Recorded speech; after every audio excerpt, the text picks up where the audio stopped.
Kronologi anak anggota DPRD Wajo aniaya tukang parkir.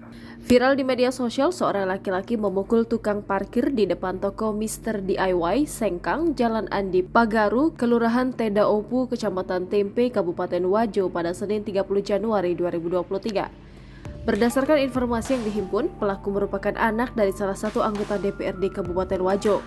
Dalam rekaman CCTV berdurasi 19 detik, awalnya korban mendorong mobil salah satu pengunjung karena mogok. Tak lama kemudian, pelaku datang menendang dan memukul korban hingga terpental dan oleng. Diketahui, korban bernama Suwardi, warga Jalan Haji Andi Ninong, Kelurahan Watalipu, Kecamatan Tempe, Kabupaten Wajo.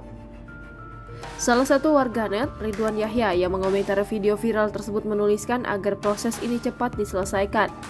Aan mengaku hal itu sempat dibicarakan baik-baik dengan si juru parkir.